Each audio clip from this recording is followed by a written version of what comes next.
Supervolcano concerns rise after Montana hit by strongest earthquake in 20 years. Following a swarm of over 1,100 earthquakes recorded in the Yellowstone caldera over the past month, prompting scientists to voice concerns about a dormant Yellowstone supervolcano slowly waking up, overnight these concerns escalated after a strong M5.8 earthquake hit western Montana early on Thursday morning, the strongest quake to hit the area in the past 20 years, the U.S. Geological Survey reported, with Reuters adding that the tremor was felt hundreds of miles away, from Missoula to Billings and some surrounding states. The quake appears to be the largest to hit Montana since a slightly weaker M5.6 struck outside of Dillon a dozen years ago. By comparison, the state's largest quake, which struck the West Yellowstone region 58 years ago, was 7.2 magnitude. The quake's epicenter was about 6 miles south of Lincoln, originating from a depth of nearly 3 miles underground, according to a preliminary report from the U.S. Geological Service. Subsequently, the USGS recorded 7 more tremors in the same area within an hour of the initial quake, which ranged in magnitude from 4.9 to 3.8. The quake, which struck at 12:30 a.m. local time, was strong enough to knock items off of walls and shelves in Helena and Missoula. Some Twitter users posted feeling tremors as far as Spokane, Washington, Boise, Idaho, and Calgary, Canada. Mike Stickney, seismologist at the Earthquake Studies Office, Montana Bureau of Mines and Geology on the Montana Tech campus in Butte, said the quake was probably the strongest in Montana since October 1964. The location, he said, is not surprising. It's right along the axis of the Intermountain seismic belt. He said the quake occurred on a strike-slip fault, a vertical fault where one side moves horizontally against the other, similar to the kind of movement experienced along the San Andreas Fault in California. That said, he said he does not believe the quake is seismically tied to the recent swarm of smaller earthquakes in the Yellowstone National Park area. I don't see any direct relationship between these two sequences, he said. This is a pretty sizable earthquake. It would certainly have the potential to do structural damage near the epicenter, but we've had no reports indicating damage yet. Others, however, disagree. Residents in Lincoln briefly lost power and there was a gas leak in Helena, the National Weather Service in Great Falls said on Twitter. Lewis and Clark County Sheriff Leo Dutton said Lincoln lost electricity as a result of the quake, but the power has since been restored. Lisa Large, a bartender at the Wheel Inn Tavern in Lincoln, said the power went out and bottles flew off the shelves when the earthquake hit. Other than that, she said, there wasn't any major damage there. She was in a fairly jovial mood when called by a Missoulian reporter near closing time at 1:50 a.m. It slapped all the grease out of the fryer, she said. The kitchen's a mess right now. The lights have been out and they just came back on. Hopefully we don't get any more aftershocks. Quoted by the Missoulian, Dutton said the fire chief in Lincoln was sending people out to check for damage, but they have not found any yet.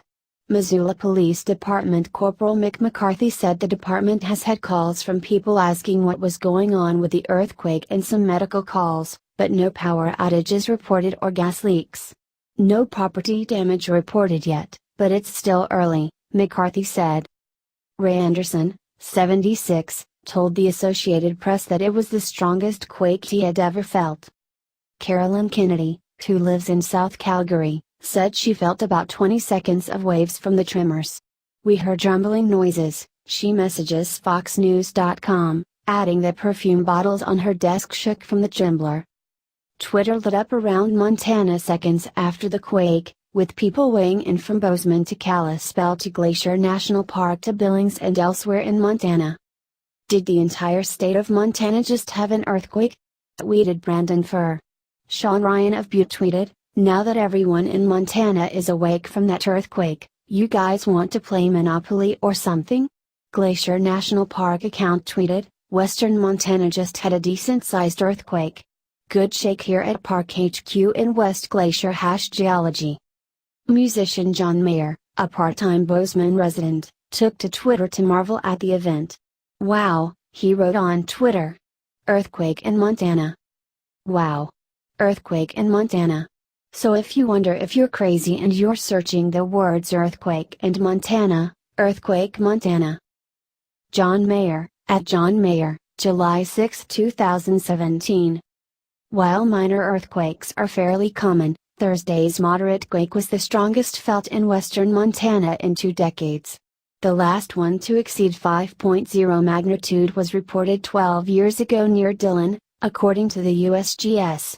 Most of those incidents had epicenters farther south, many centering in the famously active Yellowstone National Park. In total, there have been more than 70 quakes measuring larger than 4.5 in Montana and parts of Wyoming and Idaho since 1925, according to the USGS. The largest quake in state history was magnitude 7.2 in 1959 near West Yellowstone. The USGS reports the Lincoln quake was one of 20 within the last week and 236 within the last month.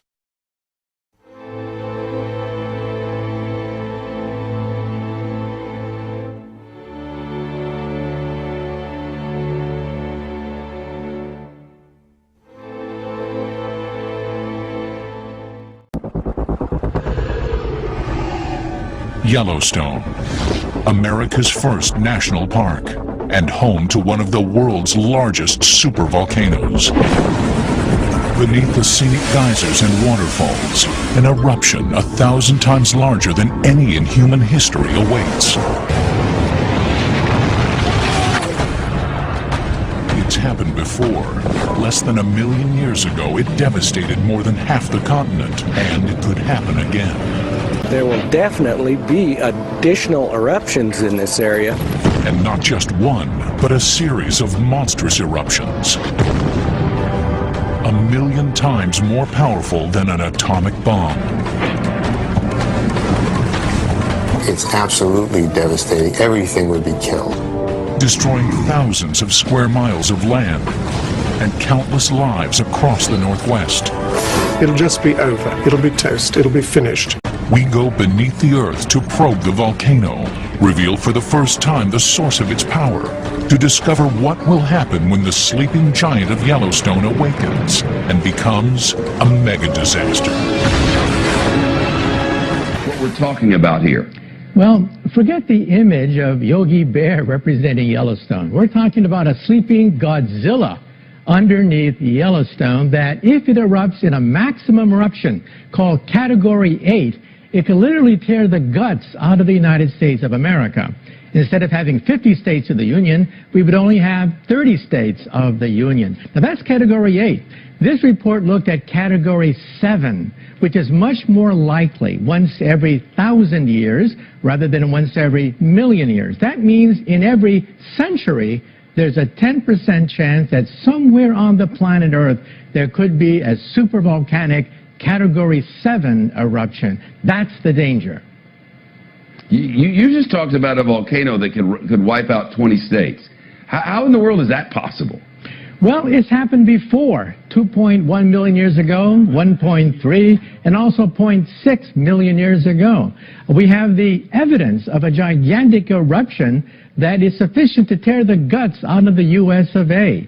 So this report has to be taken seriously, but hey, don't sell the store, don't panic. We don't expect it to happen in our lifetime. It's hard really to imagine this lake of lava that stretches hundreds of miles in all directions. How do we know that, and how do they read that?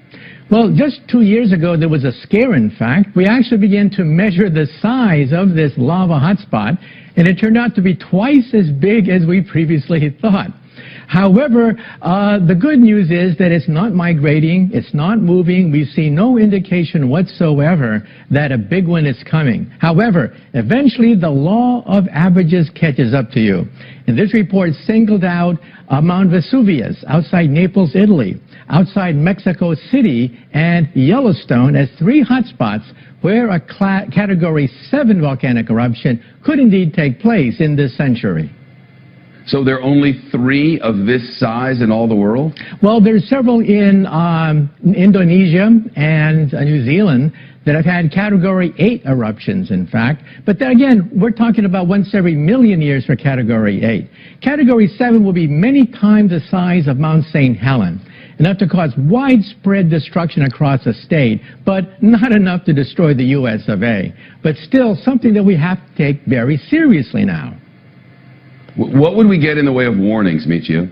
Well, unlike a meteor from outer space, where you get no warning whatsoever, we get warnings. If you've seen movies like Pompeii, you know that there are days, in fact weeks, of eruptions building up, grumbling inside, underneath the ground, near the pocket of lava. So there would be enough time, several weeks, in order to begin evacuation if and when such an unlikely event were to take place. The dance of geysers is one of nature's greatest spectacles. It's why millions of visitors each year come to America's oldest national park, Yellowstone. Its spectacular beauty inspired President Ulysses S. Grant to protect these 2 million acres of northern Wyoming wilderness back in 1872, and it's been a haven for outdoor enthusiasts ever since. Its incredible hot springs, bubbling pools of mud, unearthly ponds, and the most celebrated natural feature, the Old Faithful Geyser, are some of nature's greatest wonders. But beneath this primal beauty simmers a hidden threat. 5 miles below the waterfalls and mountain peaks lies the heart of a supervolcano, a constantly moving cauldron of molten rock the size of Mount Everest. Over countless millions of years, it fills with lava to the breaking point. Like a bomb with a hidden timer, it finally explodes. We don't know how long it's going to just sit there before it decides to go off. If sometime in the future it were to erupt, as it has before, the Yellowstone volcano would overwhelm everything within 100 miles and disrupt lives across the globe for years. The first sign of trouble will be increasing seismic activity. The ground would rise as pressure from the molten rock begins to grow. There would be a lot of ground deformation, and then if it was moving up slowly enough, we would actually start seeing large changes in the geyser basins. Finally, the lava would shatter the Earth's surface with an explosion 10 times larger than Mount St. Helens. A hurricane of hot gases would spread out in all directions as the ash cloud reaches 80,000 feet into the air. Already larger than anything man has experienced, this would be just the beginning of a Yellowstone super eruption. Within days, a second enormous eruption would begin, then another. Soon, a ring of monstrous explosions 50 miles wide would be spewing molten rock and burning gases across the landscape. Certainly within 100 miles of Yellowstone, there wouldn't be much that was not destroyed. High in the atmosphere, the ash cloud would surround the planet, sending temperatures plunging. Global agriculture would fall into chaos. How do we know it will happen? Because it's happened before. The evidence is etched into the geologic record of past supervolcanoes. There are 1,500 volcanoes around the world. But there are fewer than 10 supervolcanoes, the ones with the potential to not only destroy the surrounding area, but to create a global disaster. And Yellowstone is one of these supervolcanoes. Imagine something 10,000 times the size of Mount St. Helens. It's almost unimaginable. Unlike a conventional volcano with its crater atop a mountain, Yellowstone's crater is so large it can only be seen from the air. This is the rim of a monstrous crater called a caldera that collapsed into the magma chamber during the last super eruption. It's large enough to hold the city of Los Angeles. People drive 35 miles, 45 miles commuting to work in that. Well, that's the distance across this caldera. And this is only the last of 3 monstrous calderas formed over the past 2 million years. The volcanic history of Yellowstone is really marked by these three giant cataclysmic eruptions of the scale that we haven't seen in, history of man, really. The first eruption vented somewhere around 600 cubic miles of material. And if you took all of that and you spread it out over the state of Texas, you'd have about 12 feet thick of deposits. The second eruption was hundreds of times larger than Mount St. Helens, and it's the smallest of the Yellowstone supereruptions. The most recent one, known as the Lava Creek eruption, occurred 640,000 years ago. At the time, early man had yet to arrive on the scene. Exotic prehistoric animals roamed the North American continent. 5 miles beneath the earth, however, a magmatic cauldron 3 times the size of New York City was coming to a boil. There would have been hundreds to thousands of earthquakes becoming fairly large, so there'd be a lot of shaking as the hot rock was moving up. 1 million tons of molten rock heated to 1,800 degrees Fahrenheit pressed its way to the surface. Jets of superheated water suddenly burst through the cracks in the Earth's surface, shooting into the air. Hundreds of geysers were erupting over 500 square miles. We get explosions out of the hydrothermal system that put holes in the ground as big as a mile across. So they're big events. But this was just the overture before the main event. After days of increasing earthquake and geyser activity, under mounting pressure from magma and superheated gases, Yellowstone's last super eruption began.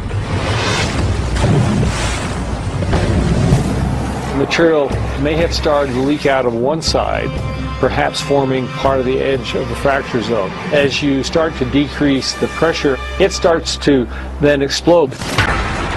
With the power of a hydrogen bomb, a monstrous cloud of searing ash and melted rock shot into the stratosphere at supersonic speeds.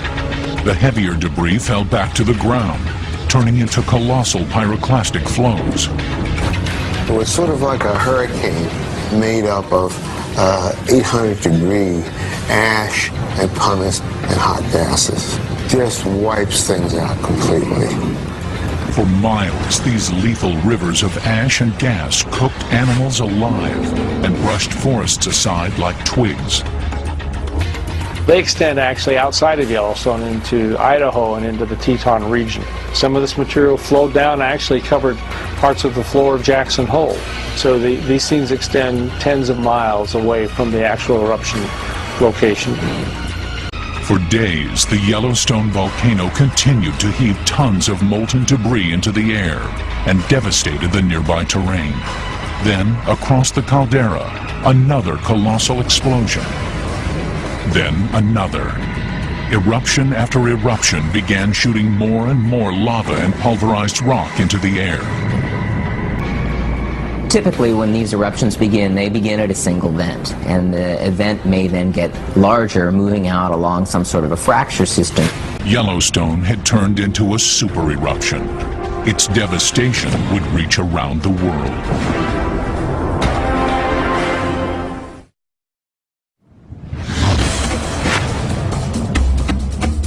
Yellowstone's last super eruption occurred 640,000 years ago. It started as a single massive volcano, but soon turned into a series of eruptions, exploding with the full force of a supervolcano. The entire sequence of pyroclastic explosions that formed the Yellowstone caldera may have taken as little as 2 weeks to happen. Pyroclastic flows slashed across the landscape, obliterating thousands of square miles. Separate clouds of ash fused into a massive column of smoke. Winds drove it across the country, darkening the sky for hundreds of miles. During the eruption of all this material, that's when the caldera would have started forming. In a final massive display of nature's fury, hundreds of square miles of mountain dropped thousands of feet into the pit of roiling magma. The Gallatin Range and the Madison Range and the Mount Washburn Range to the north continued somewhere into the Yellowstone region. These mountain ranges were destroyed. Now, when I say destroyed, I don't mean they were blown to smithereens into the atmosphere. Much of it just fell back into the magmatic system, just fell back into the cauldron, if you wish, of the caldera itself. We're talking about mountains that might be 12,000 feet high, that are now, the ground surface is on the order of 8,000 to 9,000 feet high. So 3,000 foot of mountain that's no longer there. Finally, after perhaps weeks of constant activity, the Yellowstone volcano subsided. But the devastation was far from over. A global disaster was about to begin. 2.5 trillion tons of sterile volcanic ash drifted with the winds and buried 2,000 square miles of the North American plains, destroying much of the continent's plant life. The volcanic ash that's ejected high up into the atmosphere and then falls many, many miles away, that goes as far as Louisiana and some of the states along the Mississippi River. So quite an ash cloud. The lighter particles remained in the air for more than a year, forcing temperatures to plunge across the hemisphere. It acts as a veil and cuts out the sunlight, and so it cools the climate below. I think there would certainly have been climatic changes due to Yellowstone. We estimated 3 to 5 degrees Celsius drop in temperature, which is quite severe on a global basis. 5 degrees was enough to kill off much of the tropical plant life across the globe. Over the next year, animals died from lack of food as the ash continued to block out the sun. It took years for the planet to recover, for sunlight to reach the Earth's surface, for plants to push through the layers of ash, for animals to repopulate the continent. This Yellowstone eruption 640,000 years ago changed the face of North America. But that wasn't the only super eruption to ever strike the area. Besides the 3 calderas found near Yellowstone Park, geologists have discovered a series of eruptions and super eruptions that extend back 16 million years. There have been a series of volcanic eruptions similar to those that occur at Yellowstone, and there are all sorts of calderas that are preserved in the Snake River Plain in Idaho and extending back into Nevada. To date, 15 calderas of more than 140 large eruptions have been mapped. They create a trail running northeast to southwest and are an indication of what geologists call a hotspot. A hotspot is a portion of the Earth's mantle that contains a massive pool of partly molten rock. There is an area within the Earth's mantle, deep underneath where we live, that is molten, and it's causing a lot of heat to rise towards the surface, and that heat causes melting in the crust, and so we get large magma chambers. From time to time, as the pressures build, the magma works its way to the surface and explodes. There are 20 or 30 hotspots around the Earth's globe, such places as Hawaii and Iceland. These are long-lived zones of active volcanism. The Hawaiian Islands, for example, were created one by one over the millennia by an underwater volcano. Though it appears as if the volcano had moved along the Earth's surface, in reality, the area of molten rock has remained relatively stationary. It is the Earth's crust which has moved. The same is true for the Yellowstone hotspot. Above its magma chamber, the North American plate is slowly sliding to the southwest, about an inch a year. With each new eruption, a caldera is formed and appears to be further to the north. We find calderas all the way back into northern Nevada, and it's possible that there have been as many as 50 eruptions, just as big as some of the ones that have come out of Yellowstone. With a history of multiple cataclysmic eruptions, Yellowstone is becoming the most studied supervolcano in the world, and its hundreds of yearly earthquakes, thousands of geysers, and massive magma chamber make it one of the most geologically active regions. This thing is a breathing system, and it's a dynamic system, so I called it a living, breathing, shaking caldera. At the heart of these super eruptions is thought to be a mantle plume, an upwelling of molten rock rising from deep within the Earth. But no one could be sure. Recently, however, scientists have been using extremely sensitive monitoring systems to capture data from earthquakes centered around the world. The data has helped create the first 3D image of the source of Yellowstone's power. Once we put out an array of seismographs with sufficient resolutions, like getting a high-resolution CAT scan, we saw that this thing was going off laterally about 150 kilometers to the northwest, and it is basically coming up from a depth of about 600 kilometers. Yellowstone's magma source begins 450 miles below the surface, and surprisingly not directly under the park, but 150 miles away beneath the Montana-Idaho border. So it was totally unexpected and would not fit into anyone's textbooks or classic ideas. As the research continues, scientists are realizing how little they really know about the Yellowstone volcano. Since humans haven't seen an eruption of this magnitude, we're somewhat challenged to know exactly how the systems work. One thing is known for sure. If Yellowstone erupts again, pyroclastic flows will destroy everything near the volcano, and its ash cloud would overwhelm humanity across the globe. And predicting its eruption could be a matter of life and death.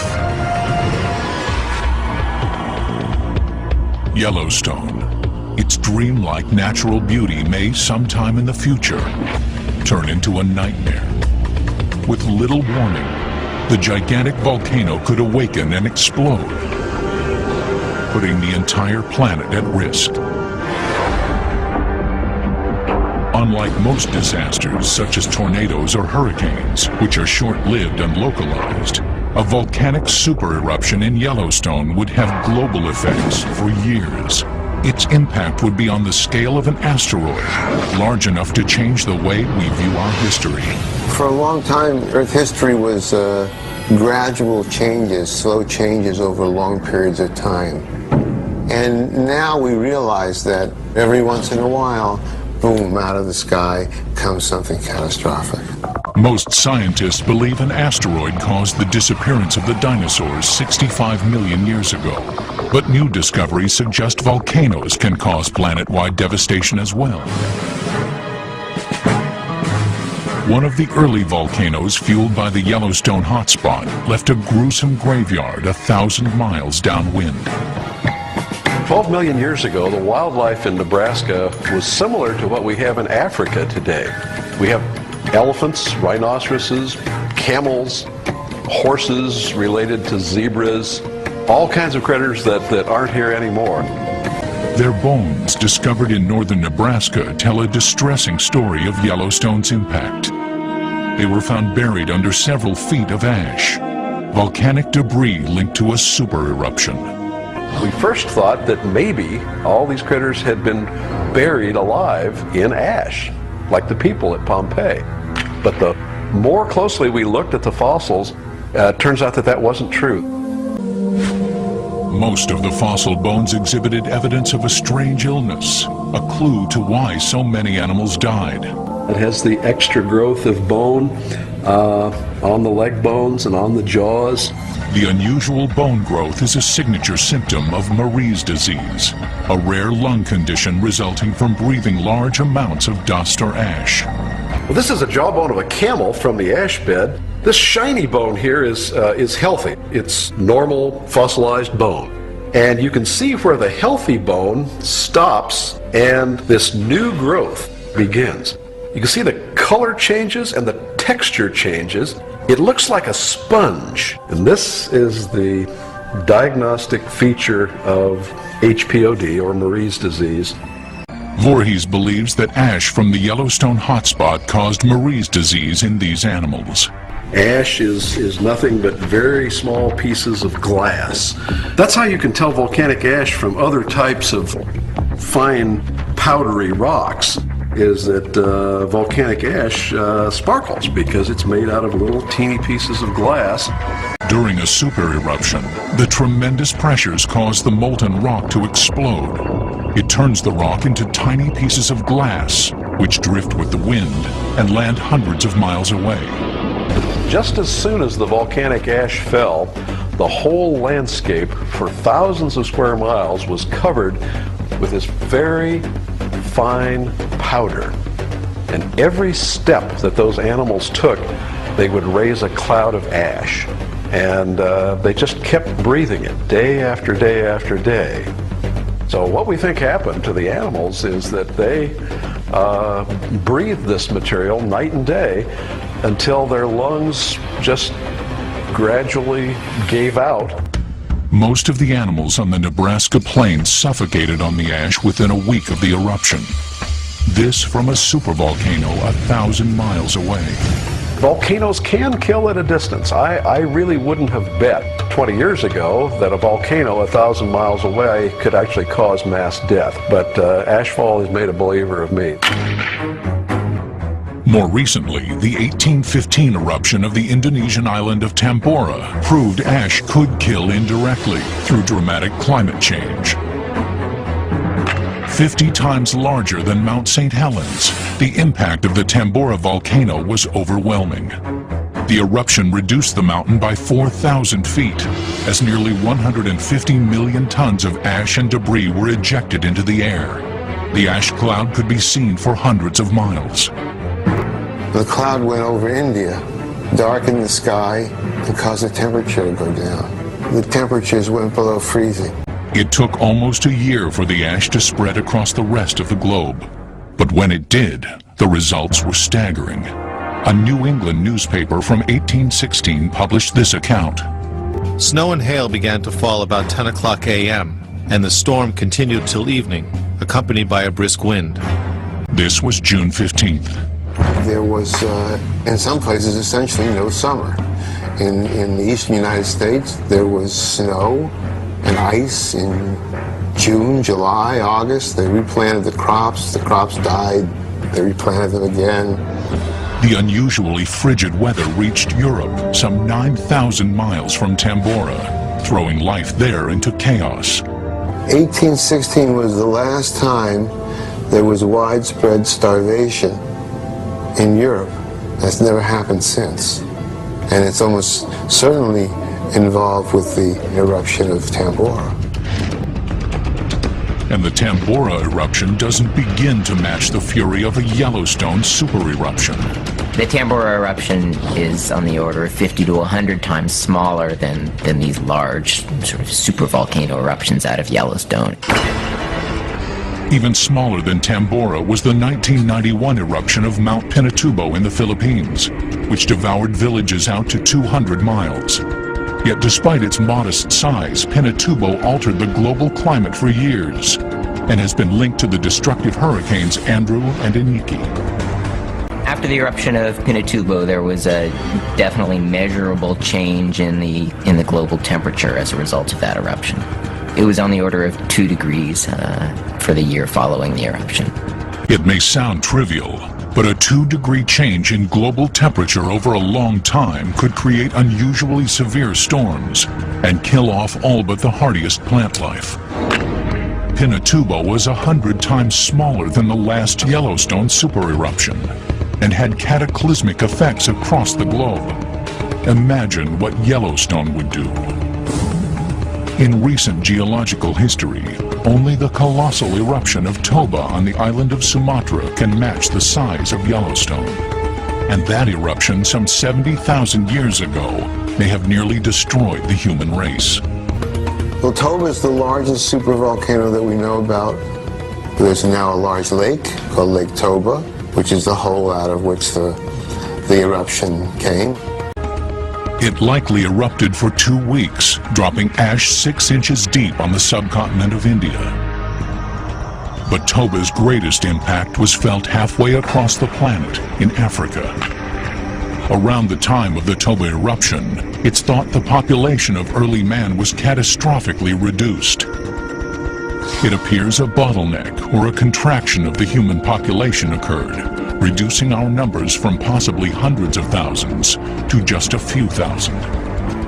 We know from the genetic data that something happened in the human history, in the history of our species, that reduced the amount of genetic variation a lot. And the argument is all about what was the nature of that event. One possibility is that there's some catastrophe that happened 70,000 years ago, like the Toba supervolcano, that just wipes out plants and animals and humans all over the earth until there's hardly any of them left. The massive eruption of Toba, more than 25 times larger than Tambora, likely created a catastrophic change in climate. Ice core samples suggest that the average temperature may have dipped as much as 20 degrees for years after the eruption, likely killing off plant life across the globe. Hardest hit would have been tropical areas like Africa. Africa is where we were at the time, and so it would affect us directly.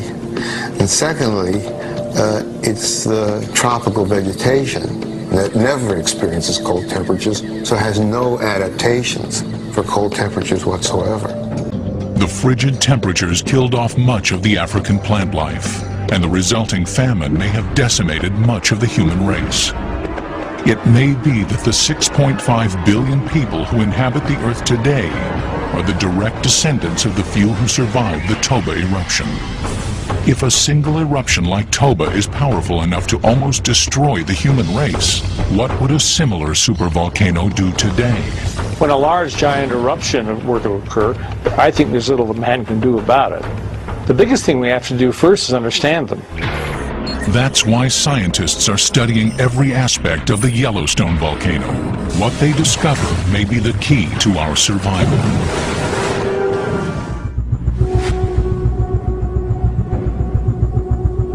For most of us, Yellowstone National Park is one of our greatest natural treasures. But what lies just below the surface could destroy it all. The sense of scale of the catastrophic eruptions for Yellowstone is very hard to grasp. 640,000 years ago, a supervolcano in Yellowstone devastated the region. Today, scientists monitor the ground movement in Yellowstone to determine if and when another super eruption might occur. We don't know exactly what happens before a super eruption takes place and how much time one has before the eruption actually goes off. The rise and fall of the ground, for example, could indicate the movement of magma below, a possible danger sign. These movements cover very short distances over long periods of time. So scientists have placed throughout the park 12 global positioning satellite monitoring stations that can detect ground movements within a quarter of an inch. Geologists have also gained a bird's eye view of the situation. We use satellites in this case to take pictures of the ground as it's moving over time. And so we can compare two different passes of the satellite that are perhaps a year apart and make a map of how much different spots on the ground have moved. With these tools, geologists have been able to document changes in the caldera, its constant rising and falling over time. According to recent satellite data, much of the caldera is being lifted up. What we've seen has been uplifting now at rates of 6 to 8 centimeters per year. Those are very high rates. The most dramatic uplift is just north of Yellowstone Lake, in the area geologists call a resurgent dome. And we have within this caldera these orange areas here. These are resurgent domes. These are areas that are uplifted while the caldera was collapsing and subsiding. Geologists believe that these two areas were lifted up by the magma chamber as the caldera was formed. It's thought that some magma is still inside these domes, holding up these areas. But they couldn't be sure until now. We've seen this model of the Yellowstone magma plume, the tube through which molten rock from the Earth's core reaches the magma chamber sitting on top of the plume. Using similar data, geologists have created this 3D illustration of the magma chamber as it sits below the Yellowstone caldera. This is a three-dimensional image like a CAT scan or an X-ray of the Earth. It is giving us an image of what we think is the magma system that drives Yellowstone. This U-shaped chamber is thought to contain more than 300 cubic miles of partially molten rock, 100 times larger than Pinatubo's magma chamber, and is just 5 miles below the surface. More importantly, the area of the most dramatic uplift spotted by the satellites is directly above a peak of the chamber. This suggests the magma chamber is expanding, pushing up against the Earth's surface at this peak. The other area of striking ground deformation is near the Norris Geyser Basin, the hottest and most unstable thermal basin in the park. Norris Geyser Basin is one of the most dynamic of the hydrothermal areas at Yellowstone. It's always changing, and we're always noticing new things that are happening. Just a few years ago, satellite images showed Yellowstone's greatest rise in this area. Recently, however, it's reversed its direction and is now subsiding. It's not actually within the Yellowstone caldera, yet it's one of the highest temperature thermal areas in the park. And it is possible that there is some magma extending to the north beneath that region. The source of the basin's volatility could be magma, or another key component to volcanic activity, earthquakes. The earthquakes are essentially the heartbeat of the system, are an integral part of the active, if you wish, mountain building and volcanism of Yellowstone. Like smoke and fire, volcanoes and earthquakes go hand in hand. The pressure from the magma, which can explode into a volcano, also forces the ground to shift, causing earthquakes. They can be the telltale signs of an impending eruption. The two main precursors to a volcanic eruption, seismicity and ground deformation, are very carefully monitored in Yellowstone.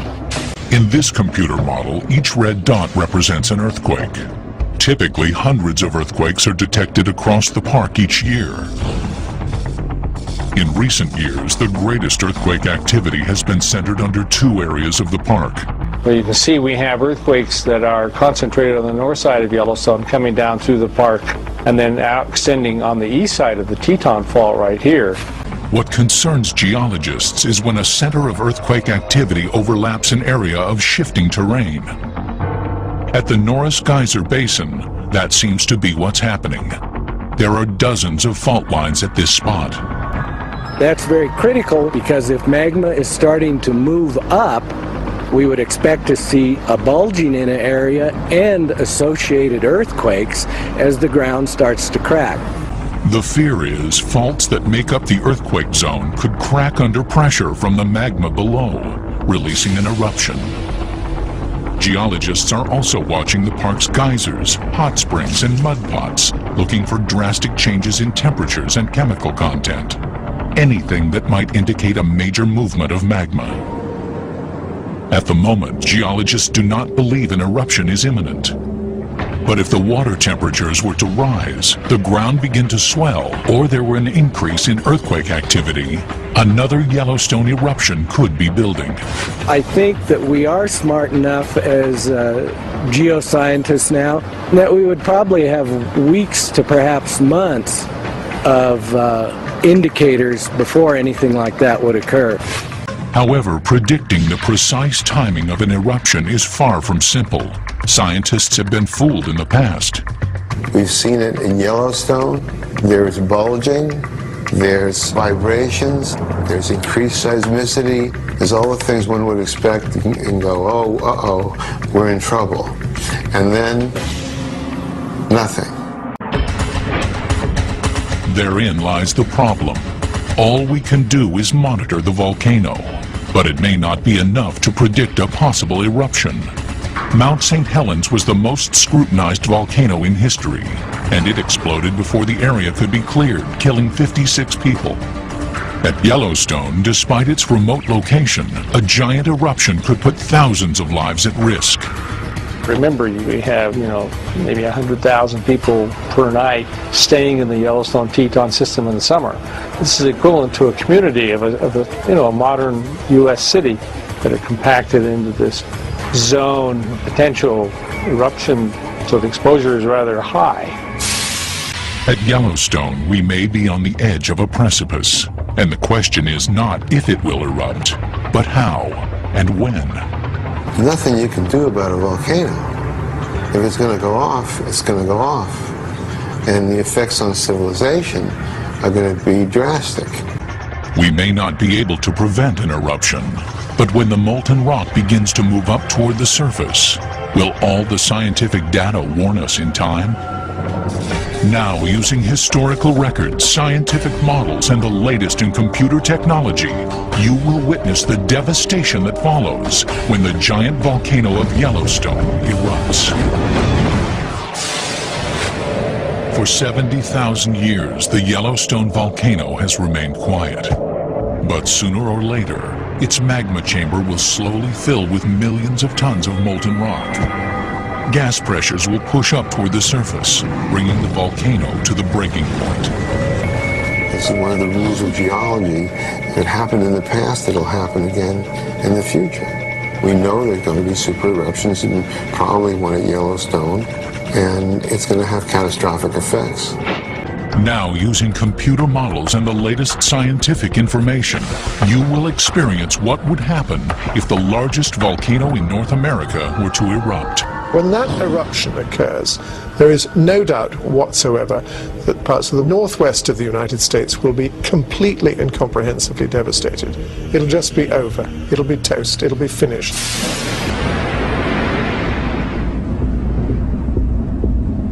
The first indications of a Yellowstone eruption will be rumblings heard underfoot as dozens of small earthquakes begin. The ground begins to rise from the pressure of the expanding hot waters, gases, and surging magma. The temblors grow in strength, spreading across the entire rim of the caldera. All the tourists have to be cleared from the park. Officials send out warnings to towns within a 100-mile radius, the danger zone of a Yellowstone super eruption. The cities of Bozeman, Montana, and Cody, Wyoming prepare for the worst. Throughout the park, new cracks in the ground release huge geysers, spouting superheated water hundreds of feet into the air. The earthquake shaking itself will create fractures and cracks, allowing more material to come out. The last of the tourists and park personnel must rush to leave the park, trying to reach a safe distance some 100 miles away before the caldera lets go. They may not have enough time. Lava first appears, oozing out of cracks in the surface. Then, steam and ash explode hundreds of feet into the air. But instead of this relieving the pressure, it pushes the volcano over the edge. The magma contains a lot of gas, and if you're able to depressurize the system rapidly, then the magma will lose its gas explosively and you can have a very, very large eruption. From 5 miles below the surface, molten rock heated to 1,200 degrees bursts into the air. It begins to erupt, and you see these flows coming out sideways, and there's nowhere to go. Like a hurricane of ash, pyroclastic flows rip along the ground at 100 miles per hour. For those who left the park within the past half hour, their luck has run out. 50 miles away, the 30,000 residents of Bozeman, Montana watch in horror as the plume of ash and rock reaches into the sky. If they know anything about Yellowstone's past, they'll know they have little time before their city is devastated. The pyroclastic flows may go out as far as 50 to 100 miles away from the volcano. And so you'd see the pyroclastic flows coming across ridge after ridge after ridge, and then finally hitting where you are. So locally, regionally, it's absolutely devastating. Everything would be killed. The sky begins to darken as the ash cloud obscures the afternoon sun. The material is going to explode, violently to the surface, and the material's coming out at supersonic velocities. And the finer materials go 50, 60, 80,000 feet into the atmosphere. Then, a second eruption begins on the other side of the caldera. Then another. It is no longer a simple volcanic eruption. Like it did hundreds of thousands of years ago, Yellowstone builds into the largest eruption known to man. The giant cauldron of magma spews 1 million tons of melted rock thousands of feet into the air as several volcanoes continue to erupt. Wave after wave of burning ash and debris destroy everything in their paths. With so little warning, nearly 400,000 people are at risk. And it gets worse. Material falls back onto the surface of the earth, and so you get ashes that are maybe 10, 20, 30 feet deep around Yellowstone. A brilliant summer afternoon begins to look like a blustery, snowy night. The weight of the falling ash collapses roofs across the states of Wyoming, Idaho, and Utah, killing thousands, while a cloud of lighter ash, 1,000 times larger than the one produced by Mount St. Helens, drifts eastward with the wind. There's so much ash put into the atmosphere, and it gets distributed so globally that it would cause disruption to air traffic, not just near the scene of the eruption, but really globally for a period of time.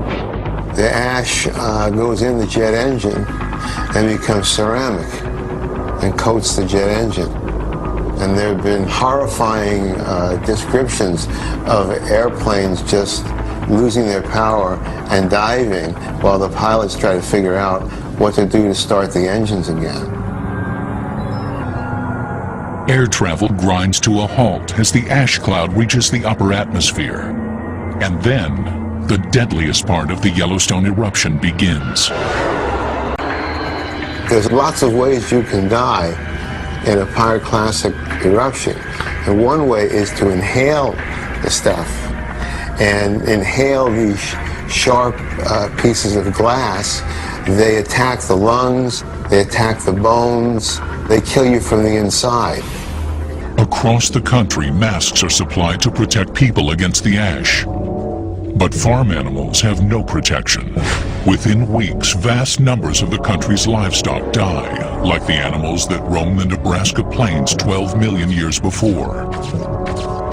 And volcanic ash covers much of the Midwest's farmland.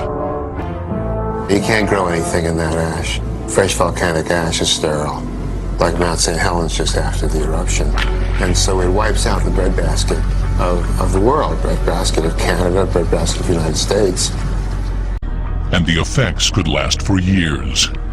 Recovery is going to be a long process. So where does food come from in the meantime? I don't know. Millions of people could die from starvation related directly to the ashfall in America's Midwest. Countless more would suffer as the ash cloud drifts across the globe, dramatically changing our climate. It's quite likely that the climatic effects would be much worse than humans have experienced in the last couple hundred years. The Toba eruption suggests that ash particles would remain in the atmosphere for 6 years, radically cooling the planet. It could mean snow in June, frost in August, and the killing off of crops for years to come. Imagine 6 years without a growing season. What does that mean? I foresee a very difficult period of time when civilization would really be strained at the roots. This would be the most severe condition that human beings have ever met. It may not happen for thousands of years, but one day history will repeat itself. The slumber of the Yellowstone caldera will end, and the planet will face potential catastrophe. Hopefully by then we'll be prepared. But if not, it could be one of nature's greatest mega disasters.